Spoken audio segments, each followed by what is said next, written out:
नमस्कार दोस्तों, स्वागत है आप सभी का एक बार फिर से आपके अपने YouTube चैनल इम्प्रेसिव मैथ्स पर। आशा करता हूं कि आप सब अच्छे होंगे। आज की इस वीडियो में हम SSC CGL 2022 टायर 1 के 1 दिसंबर शिफ्ट 2 में आए हुए मैथ के क्वेश्चंस को सॉल्व करेंगे। तो चलिए स्टार्ट करते हैं अपने क्वेश्चन नंबर 1 से। क्वेश्चन नंबर 1 में हमें दिया हुआ है कि यदि एक त्रिभुज के कोण x - 46 डिग्री, x + 96 डिग्री और 8x डिग्री हैं तो 2x का मान क्या है। तो अभी हमें पता है कि त्रिभुज के जो तीनों कोण होते हैं उनका योग होता है 180 डिग्री। तो इन तीनों को ऐड करके 180 डिग्री के इक्वल रख देते हैं। तो ये क्या आ जाएगा, x - 46 प्लस x + 96 और प्लस में 8x और ये इक्वल होगा 180 डिग्री के। अभी इसको सोल्व करते हैं तो ये क्या आ जाएगा, x 2x और प्लस में 8x। तो ये आ जाएगा 10x और प्लस में ये है इधर -46 और इधर है प्लस का 96। तो ये आ जाएगा प्लस का 50 और ये इक्वल होगा 180 के। तो इधर से 10x की वैल्यू आ जाएगी 130 डिग्री के इक्वल और x की वैल्यू यहाँ से आ जाएगी 13 डिग्री के इक्वल। तो अभी हमसे क्या पूछा है, अभी हमसे पूछा है 2x का मान क्या है। तो 2x का मान यहाँ से आ जाएगा 26 डिग्री के इक्वल और ये ऑप्शन नंबर हमारा है 3। तो चलिए बढ़ते हैं अपने क्वेश्चन नंबर 2 की तरफ। क्वेश्चन नंबर 2 में हमें दिया हुआ है कि x की पावर 9 इंटू में x की पावर 5 इंटू x की पावर -4 इंटू x की पावर 0 और इंटू में x की पावर -6। इसको सॉल्व करके इसकी वैल्यू बतानी है। तो अभी हमें यहाँ पे बेस सेम दिया हुआ है तो पावर क्या है, पावर ऐड हो जाएंगी। तो इनको ऐड कर देते हैं। तो एक बार अगर प्लस वाली पावर को ऐड करेंगे तो वो आ जाएंगी +14 और माइनस वाली पावर को ऐड करेंगे तो वो आ जाएंगी -10। अभी अगर इन दोनों को ऐड करें तो ये आ जाएगा प्लस का 4। तो आंसर क्या आएगा, आंसर यहाँ से आ जाएगा x की पावर 4 और ये हमारा ऑप्शन नंबर है 1। तो चलिए बढ़ते हैं अपने क्वेश्चन नंबर 3 की तरफ। क्वेश्चन नंबर 3 में हमसे पूछा कि sin अल्फा - sin बीटा क्या है। तो ये हमारा एक डायरेक्ट फॉर्मूला ही होता है और वो होता है 2 cos अल्फा + β/2 और इनटू में sin अल्फा - β/2। ये हमारा देख लेते हैं कि कहाँ पे है। तो ये हमारा ऑप्शन नंबर है 3 और ये है 2 cos अल्फा + β/2 और इनटू में sin अल्फा - β/2। अगर ये इधर माइनस की जगह प्लस होता, जैसे ये होता sin अल्फा + sin बीटा, तो ये हो जाता 2 sin अल्फा + β/2 और इनटू में cos अल्फा - β/2। तो अभी इसका आंसर है ऑप्शन नंबर 3। तो चलिए बढ़ते हैं अपने क्वेश्चन नंबर 4 की तरफ। क्वेश्चन नंबर 4 में हमें दिया हुआ कि एक स्कूटर के मूल्य में क्रमिक तौर पर 10%, 5% और 15% की वृद्धि होती है। स्कूटर की कीमत में कुल कितने प्रतिशत की वृद्धि हुई। तो इस क्वेश्चन में हम फॉर्मूला जो है वो यूज करेंगे x + y और प्लस में xy अपॉन में 100। तो x और y क्या है, यहाँ पे x और y परसेंटेज हैं। तो सबसे पहले हम 2 परसेंटेज ले लेते हैं कोई भी। तो इसमें हम 5% और 15% ले लेते हैं। इस फॉर्मूला में रखेंगे तो क्या आ जाएगा, 15 और 5 20 और प्लस में 15 × 5 = 75 और बटे में 100। तो यह आ जाएगा 0.75। इसको सोल्व करेंगे तो यह आएगा 20.75। अभी 1% ये आया है और एक बचा है 10%। अभी इन दोनों को इस फॉर्मूला में रख देते हैं तो ये क्या आ जाएगा, यह आ जाएगा +10 और प्लस 20.75 इंटू 10 अपॉन में 100। अभी अगर इसको सोल्व करें तो यह आ जाएगा 30.75 और प्लस में 2.075। अभी इसको अगर ऐड करें तो यह आएगा 32 समथिंग कुछ आएगा। अगर हम अपने ऑप्शन देखें तो हमारा एक ही ऑप्शन है, ऑप्शन नंबर 2 जो है 32 सही 33 अपॉन में 40%। तो यही हमारा आंसर हो जाएगा। तो चलिए बढ़ते हैं अपने क्वेश्चन नंबर 5 की तरफ। क्वेश्चन नंबर 5 में हमें दिया हुआ कि एक समबाहु त्रिभुज की भुजा 12 सेंटीमीटर है। इस समबाहु त्रिभुज को परिगत करने वाले वृत्त की त्रिज्या क्या है। मतलब हमें एक इक्विलेटरल ट्रायंगल दी हुई है और उसकी साइड है 12 सेंटीमीटर। तो हमें बताना है उसके परिवृत्त की त्रिज्या। तो जब हमें साइड दी हुई हो तो परिवृत्त की त्रिज्या क्या हो जाएगी, तो r = होगा a अपॉन में √3। इसमें अगर a की जगह 12 रखें और अपॉन में √3 तो इसको सॉल्व करेंगे तो ये आ जाएगा 4√3। ये हमारा ऑप्शन नंबर है 1। तो चलिए बढ़ते अपने क्वेश्चन नंबर 6 की तरफ। क्वेश्चन नंबर 6 में हमसे पूछा है कि उन संख्याओं के HCF और LCM के बीच का अनुपात क्या है जिनका LCM तो 48 है और उन संख्याओं का गुणनफल 384 है। तो हमें पता है LCM और इनटू में HCF ये बराबर होता है संख्याओं के गुणनफल के बराबर, और संख्याओं का गुणनफल यहाँ पे है 384, तो इसको 384 के इक्वल रख देते हैं। और LCM कितना है, LCM है 48। अगर इसको सॉल्व करेंगे तो यहाँ से HCF की वैल्यू आ जाएगी निकल के, और वो कितनी आएगी इसको सॉल्व कर लेते हैं। तो सबसे पहले हम इसको 8 से कट कर लेते हैं, तो इधर 6 आएगा, ये आ जाएगा 8 चौक 32 और 8 8 64। इसको 6 से कट करेंगे तो ये आ जाएगा 8। तो अभी इधर से जो HCF आया है वो आया है 8 के इक्वल, और LCM हमें दिया हुआ था 48। तो अभी हमें बताना है HCF रेशियो LCM। HCF हमारा आया 8 और LCM दिया हुआ था 48, तो इनका रेशियो आ जाएगा 1:6, और ये ऑप्शन नंबर हमारा है 1। तो चलिए बढ़ते अपने क्वेश्चन नंबर 7 की तरफ। क्वेश्चन नंबर 7 में हमें दिया हुआ है कि निम्न तालिका विभिन्न दुकानों में विभिन्न वस्तुओं की संख्या और प्रति इकाई उनके संबंधित विक्रय मूल्य को दर्शाती है।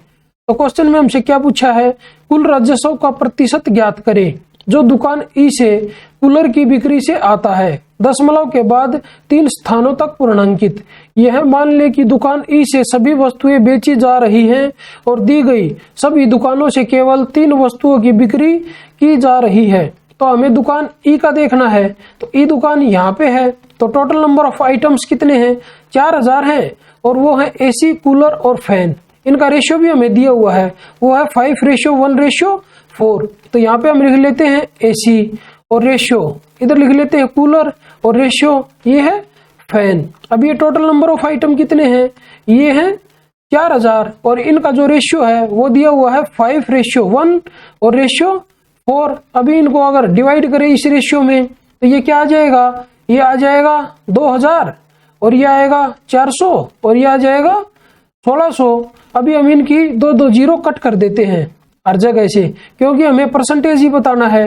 तो ये इधर बचेगा 20, इधर 4 और इधर 16। अभी हमें दिया हुआ सेलिंग प्राइस पर यूनिट, तो हमें सेलिंग प्राइस कूलर का कितना दिया हुआ है, वो दिया हुआ है 8000। एसी का कितना दिया हुआ है 26,500, और फैन का दिया हुआ है 12,200। तो हम इनके भी 2 जीरो कट कर देते हैं। तो इधर से हम 80 को लेंगे, इधर से 265 और इधर से 122। तो इधर से इसको रखें सबसे पहले कूलर को, तो 80, तो यहाँ पे आ जाएगा इनटू में 80। तो इतना राजस्व प्राप्त होगा कूलर से। तो ऐसे ही अगर एसी का देखें तो इनटू में 265 और ये है 122 फैन का, तो इनटू में 122। अभी अगर इसको सोल्व करें तो ये आएगी 0, 2 पंजे 10, 0 1, 26 दूनी 52 और 1 53। तो ये आया है 5300, और ये आया है 320। और इसको सोल्व करेंगे तो 16 दूनी 32, 2 हासिल 3, 16 और 12 की मल्टीप्लाई होती है 192, और प्लस 3 करेंगे तो ये आ जाएगा 195। अभी इन सभी को ऐड कर लेते हैं, तो ये आ जाएगा 320, इधर आएगा 1952। अगर इसको ऐड करें तो इधर 2, इधर 7, 3 3 6 और 9 15, 5 1 5 और 6 और 1 7। तो ये टोटल राजस्व दुकान ई से आया है 7572, और कूलर से कितना आया है 320। अभी इसका रेशियो बताना है, तो ये आ जाएगा 320 और अपॉन में 7572 और इनटू में 100। तो ये क्या आ जाएगा, ये आ जाएगा 32,000 और अपॉन में 7572। अगर ये इधर 72 ना होता, अगर इसको हम 7500 मान ले, तो इसका अगर डबल करेंगे तो 15,000, और उसका फिर एक बार डबल करेंगे तो वो आ जाएगा 30,000। मतलब ये आएगा 4 पॉइंट, इसके बाद कुछ समथिंग आएगा। तो अगर हम अपने ऑप्शन देखें तो हमारा एक ही ऑप्शन है जिसमें 4 पॉइंट के बाद कुछ ना कुछ दिया हुआ है, बाकी 8 पॉइंट है, 10 पॉइंट है और 3.516 है। तो इसका मतलब जो हमारा आंसर होगा वो हमारा आंसर होगा ऑप्शन नंबर 2, 4.226%। तो चलिए बढ़ते हैं अपने क्वेश्चन नंबर 8 की तरफ। क्वेश्चन नंबर 8 में हमें दिया हुआ है कि नीचे दी गई तालिका 6 विभिन्न राज्यों से एक सर्वेक्षण में भाग लेने वाले व्यक्तियों की संख्या को दर्शाती है। तो क्वेश्चन में हमसे पूछा है राज्य S3 से सर्वेक्षण में भाग लेने वाले व्यक्तियों की संख्या का राज्य S4 से सर्वेक्षण में भाग लेने वाले व्यक्तियों की संख्या से अनुपात क्या है। तो S3 में है 400 और S4 में है 500, तो इनका रेशियो क्या आ जाएगा, वो आ जाएगा 4:5 और ये हमारा ऑप्शन नंबर है 1। तो चलिए बढ़ते हैं अपने क्वेश्चन नंबर 9 की तरफ। क्वेश्चन नंबर 9 में हमें दिया हुआ कि निम्नलिखित तालिका एक परीक्षा में 4 अलग अलग विषयों में 6 छात्रों द्वारा प्राप्त अंकों को प्रतिशत में दर्शाती है। प्रत्येक विषय के लिए अधिकतम अंक 100 हैं। तो क्वेश्चन में हमसे पूछा है तालिका के आधार पर निम्नलिखित प्रश्न का उत्तर दें। और प्रश्न है उन छात्रों की संख्या कितनी है जिनके कुल प्राप्त प्रतिशत अंक 80% और उससे अधिक हैं।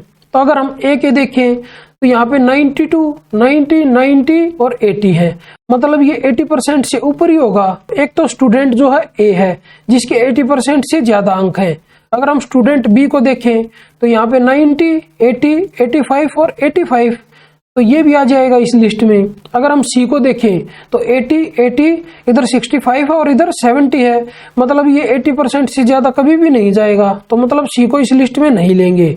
ऐसे ही अगर स्टूडेंट डी को देखें तो यहाँ पे है 85, 80, 82 और 75।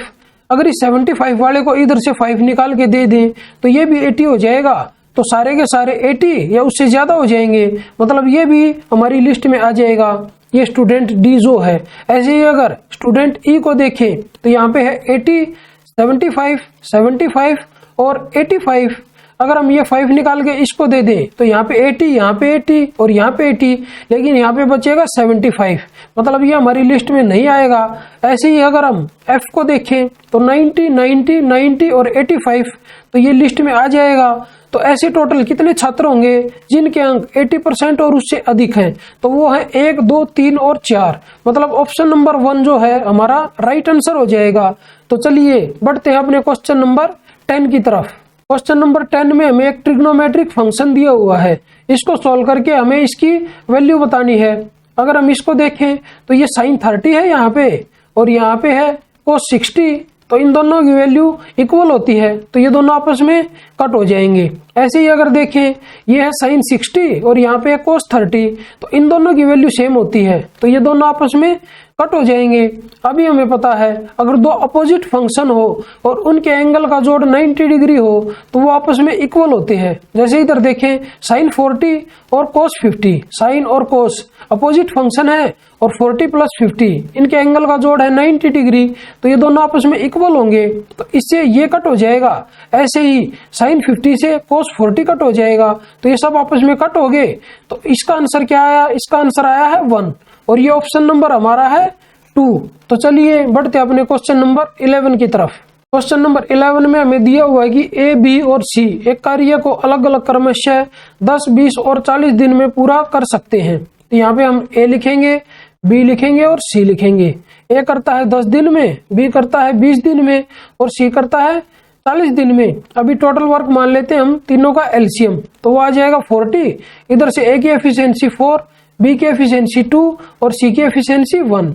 अभी हमें नेक्स्ट क्या दिया हुआ है, यदि ए को प्रत्येक तीसरे दिन बी और सी दोनों द्वारा सहायता प्रदान की जाए तो कार्य कुल कितने दिनों में पूरा होगा। मतलब ए पहले 2 दिन काम करता है, फिर उसके बाद ए प्लस बी प्लस सी 1 दिन काम करते हैं, तो ए 2 दिन में कितना काम करेगा, तो 4 दूनी 8 काम करेगा।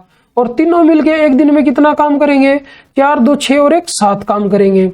तो टोटल काम कितना हुआ, तो यहाँ से काम हुआ है 15 और दिन कितने लग गए, इधर अगर हम दिन लिखें तो 2 और 1 3 दिन लग गए। अभी टोटल काम कितना था 40, यहाँ पे 15 तो हो गया, तो इनटू में 2 कर देते हैं क्योंकि अगर 3 करेंगे तो इससे ज्यादा चला जाएगा। तो ये काम अभी कितना हो गया 30, इसको भी 2 से मल्टीप्लाई करेंगे तो दिन कितने हो गए 6। अभी हमें 10 काम और करवाना है, उसके बाद ए 2 दिन में कितना काम और कर देगा, 8 काम और कर देगा, तो दिन 2 और लग जाएंगे तो 8 दिन और काम कितना हो जाएगा +8।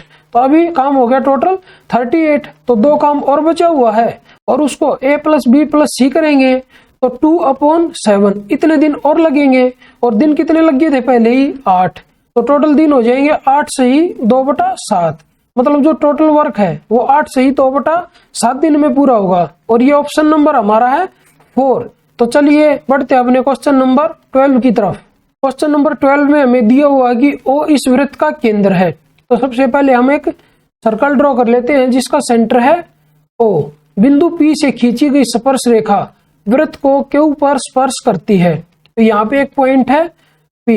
अभी यहाँ पे एक स्पर्श रेखा है, इसको P के साथ मिला देते हैं और ये पॉइंट है Q। यदि PQ is equal to 24 centimetre है तो PQ की वैल्यू जो है वो है 24 सेंटीमीटर और OQ is equal to 10 centimetre है। O को Q के साथ मिला देते हैं, ये है 10 सेंटीमीटर। तो OP का मान क्या है? तो O को P के साथ मिला देते हैं, ये एंगल होगा 90 डिग्री। अब ये एक राइट एंगल ट्राइंगल बन गई। तो इधर 10 है, इधर 24 है, तो ये भुजा आ जाएगी 26 ट्रिपलेट से, क्योंकि ट्रिपलेट होता है 5, 12 और 13, उनका डबल डबल कर दिया तो OP भुजा आ जाएगी 26 सेंटीमीटर और ये ऑप्शन नंबर हमारा है 3। तो चलिए बढ़ते हैं अपने क्वेश्चन नंबर 13 की तरफ। क्वेश्चन नंबर 13 में हमसे पूछा है कि 1.6 और 3.6 के बीच मध्य अनुपाती तथा 5 और 8 के तृतीय अनुपाती का अनुपात क्या है? मध्य अनुपाती है मीन प्रोपोर्शन और तृतीय अनुपाती है थर्ड प्रोपोर्शन। तो अभी इनका हमें अनुपात बताना है। तो मध्य अनुपाती निकालने के लिए हम करेंगे 16/10 इंटू 36/10 और इसका रूट और अनुपात यह आ जाएगा 8 इंटू 8/5 मतलब B² तो अभी अगर इसको सॉल्व करें तो यह आ जाएगा 4 इंटू 6 और /10 और रेशियो यह आ जाएगा 8 इंटू 8 और /5। अभी अगर इसको सॉल्व करें तो 6 चौक 24, इधर 3 आएगा, यह 8 कट हो जाएगा, 5 से इसको कट करेंगे तो इधर 2 आएगा, तो इसका रेशियो आ जाएगा 3:16 और ये ऑप्शन नंबर हमारा है 3। तो चलिए बढ़ते अपने क्वेश्चन नंबर 14 की तरफ। क्वेश्चन नंबर 14 में हमें एक ट्रिग्नोमेट्रिक फंक्शन दिया हुआ है और उसका मान हमसे पूछा है। तो sin 30 का जो मान होता है वो होता है 1/2 और cos 60 का भी जो मान होता है वो होता है 1/2, तो 1/4 आ जाएगा और माइनस cos 30 होता है √3/2 और sin 60 होता है √3/2, तो इसका स्क्वायर हो जाएगा √3/2 का, तो वो आ जाएगा 3/4। अभी अगर इसको सोल्व करें तो यह आएगा -2/4। इसको सोल्व करके आ जाएगा -1/2। अभी अगर हम अपने ऑप्शन देखें तो किस ऑप्शन में जो हमारा आंसर है वो -1/2 आएगा, तो यह आएगा माइनस वाले ऑप्शन में और माइनस sin 30 डिग्री की वैल्यू होती है -1/2, तो यही हमारा आंसर हो जाएगा। तो चलिए बढ़ते अपने क्वेश्चन नंबर 15 की तरफ। क्वेश्चन नंबर 15 में हमें दिया हुआ है कि एक दुकानदार एक वस्तु को 10% और 20% की क्रमिक छूट पर बेचने पर 44% का शुद्ध लाभ अर्जित करता है। यदि दुकानदार उसी वस्तु को 15% की छूट पर बेचता तो शुद्ध प्रतिशत लाभ ज्ञात कीजिए। तो मार्क प्राइस को हम 100 मान लेते हैं, अब इस पे छूट दे देते हैं 10% की और 20% की। अगर इसमें हम 10% की छूट देंगे तो 90 आ जाएगा। अभी इसमें फिर से 20% की छूट देंगे तो इसमें से 18 माइनस करेंगे तो ये आ जाएगा 72। ये हमारा आया है सेलिंग प्राइस। अभी हमें बताया हुआ है कि 44% का शुद्ध लाभ अर्जित करता है। ये दो छूट देने के बाद मतलब जो ये वैल्यू है ये 144% की वैल्यू है 72। अगर इधर से हम 100% की वैल्यू निकालें तो वो कितनी आ जाएगी? वो आ जाएगी 50, क्योंकि ये इसका हाफ है तो इसका हाफ आएगा 50 और ये हमारा आया है कॉस्ट प्राइस। अभी न्यू सेलिंग प्राइस क्या होगा? न्यू सेलिंग प्राइस हमारा आ जाएगा 100 और इसमें 15% की छूट देंगे तो ये आ जाएगा 15% की छूट देने के बाद 85। तो अभी हमारा कॉस्ट प्राइस था 50 और सेलिंग प्राइस है 85, तो कितने का प्रॉफिट हुआ? 35 का प्रॉफिट हुआ। कितने पे? 50 पे। और परसेंटेज में बताना है तो इनटू में 100 कर देते हैं। तो इसको सॉल्व करके ये क्या आ जाएगा? इधर 2 आएगा तो ये आएगा 70% के इक्वल और ये हमारा ऑप्शन नंबर है 1। तो चलिए बढ़ते अपने क्वेश्चन नंबर 16 की तरफ। क्वेश्चन नंबर 16 में हमें दिया हुआ है कि यदि समरूप त्रिभुज ABC और त्रिभुज DEF के क्षेत्रफल क्रमशः x² सेंटीमीटर स्क्वायर और y² सेंटीमीटर स्क्वायर है तो EF = a सेंटीमीटर है, तो BC सेंटीमीटर में क्या है? तो इधर लिख लेते हैं ABC और इधर लिख लेते हैं DEF। उनके एरिया का रेशियो जो दिया हुआ है वो दिया हुआ है x² और y²। अगर इनकी साइड का रेशियो निकालें तो आ जाएगा x और y। तो अभी EF is equal to a centimetre दिया हुआ है। तो यहाँ से y की वैल्यू क्या है, y की वैल्यू a के इक्वल है, तो हमें bc की वैल्यू बतानी है, मतलब हम x की वैल्यू निकाल लेते हैं। तो y की जो वैल्यू है वो a के इक्वल है, तो x की वैल्यू क्या आ जाएगी, x की वैल्यू आ जाएगी ax अपॉन में y, और ये हमारा ऑप्शन नंबर है 1। तो चलिए बढ़ते अपने क्वेश्चन नंबर 17 की तरफ। क्वेश्चन नंबर 17 में हमें दिया हुआ है कि एक आदमी एक नाव को प्रवाह की दिशा में चलाते हुए एक निश्चित दूरी 9 घंटे में तय करता है, जबकि प्रवाह की विपरीत दिशा में नाव चलाते हुए समान दूरी तय करने में उसे 18 घंटे का समय लगता है। शांत जल में समान दूरी के 3/5 भाग तक नाव चलाने में उसे कितने घंटे लगेंगे। तो जो डिस्टेंस है उसको हम d मान लेते हैं, और शांत जल में जो नाव की चाल है उसको हम x मान लेते हैं, और जो धारा की चाल है उसको हम y मान लेते हैं। तो फर्स्ट कंडीशन के अकॉर्डिंग क्या हो जाएगा, तो फर्स्ट कंडीशन के अकॉर्डिंग हो जाएगा d अपॉन में x plus y is equal to 9। ऐसे ही यहाँ पे क्या दिया हुआ है 9 घंटे, ये है धारा के साथ का टाइम, और यहाँ पे दिया हुआ है 18 घंटे, ये है धारा के विपरीत का टाइम। अभी इधर से अगर टाइम का रेशियो देखें तो वो टाइम का रेशियो है 1:2। अगर इधर से स्पीड का रेशियो निकालेंगे तो उल्टा हो जाएगा, तो ये हो जाएगा 2:1। और ये किस किस का रेशियो आया है, यह आया है x प्लस वाई और x माइनस वाई का रेशियो। तो इधर से क्रॉस मल्टीप्लाई करके इनको बराबर रख देते हैं। तो या फिर ऐसा भी कह सकते हैं, इसको अगर मैं 2 से मल्टीप्लाई कर दूं तो ये दोनों आपस में बराबर हो जाएंगे। तो इधर से ये आ जाएगा x plus y equal to 2x minus 2y। अभी x को एक तरफ करेंगे और y को एक तरफ, x की जो वैल्यू है वो आ जाएगी 3y के इक्वल। तो क्वेश्चन में हमसे पूछा कि शांत जल में समान दूरी के 3/5 भाग तक नाव चलाने में उसे कितने घंटे लगेंगे। तो समान दूरी है d और इसका 3/5, और शांत जल में पूछा है तो अपॉन में x। तो अभी इधर से d की वैल्यू निकालेंगे तो ये क्या आ जाएगी 9 into x plus y, x की जगह रख देते हैं 3y। तो ये क्या हो जाएगा, ये हो जाएगा 4y इंटू 9 मतलब 36y, इंटू में 36y कर देते हैं। इस d को हटा देते हैं इधर से, और इस x को भी हटा देते हैं, तो इधर आ जाएगा 3y। अभी इसको अगर सोल्व करें तो y से y कट होगा, ये 3 से ये 3 कट हो जाएगा। तो इधर से यह है 36 अपॉन में 5। अभी इसको ऊपर नीचे 2 से मल्टीप्लाई और 2 से डिवाइड कर देते हैं, तो ये आ जाएगा 72 अपॉन में 10, और ये सोल्व करके आएगा 7.2 घंटे, और ये ऑप्शन नंबर हमारा है 1। तो चलिए बढ़ते अपने क्वेश्चन नंबर 18 की तरफ। क्वेश्चन नंबर 18 में हमें दिया हुआ है कि एक कक्षा में 25 छात्रों के अंकों का औसत 19 था, मतलब जो 25 स्टूडेंट है उनका एवरेज है 19।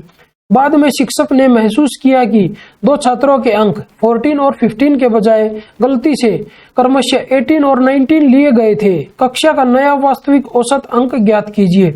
मतलब जो एक्चुअल अंक थे वो थे 14 और 15, गलती से कितने ले लिए 18 और 19।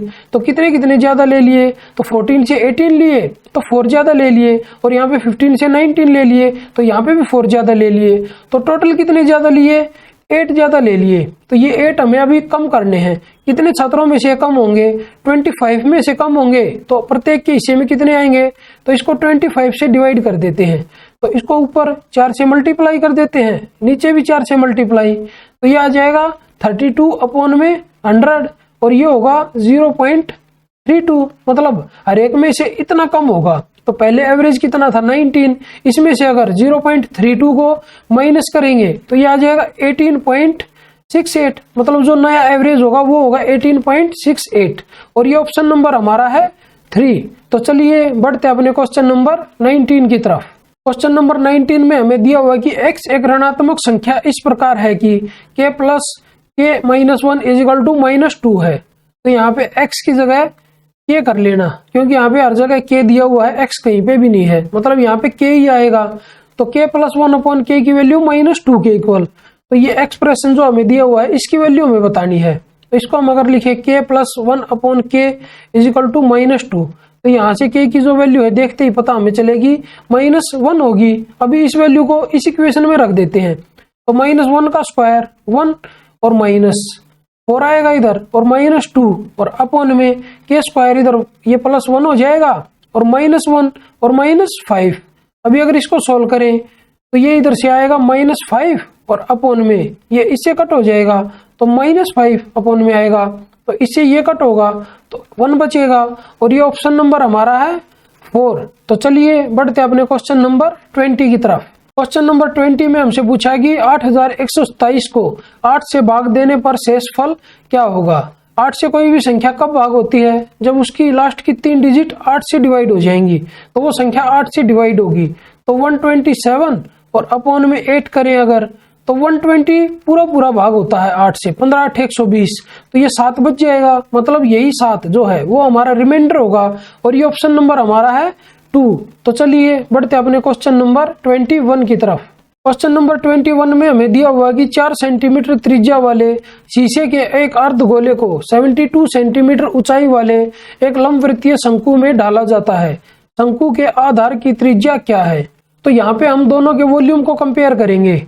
तो अर्धगोले का जो वॉल्यूम है वो होता है 2/3 पाई आर क्यूब और आर की वैल्यू है 4 सेंटीमीटर, इंटू में 4 × 4 × 4 और ये इक्वल होगा ये शंकु जो हमें दिया हुआ है उसके वॉल्यूम के। तो शंकु का वॉल्यूम होता है 1/3 पाई r²h, आर की वैल्यू हमें बतानी है तो इसको हम मान लेते स्मॉल r, ये r² और इंटू में h हमें दिया हुआ है 72। अभी अगर इसको सोल्व करें तो पाई से पाई कट होगा, 3 से ये 3 कट होगा, तो अब ये 72 किससे कट होगा, तो 4 दूनी 8, तो ये इधर 9 आ जाएगा।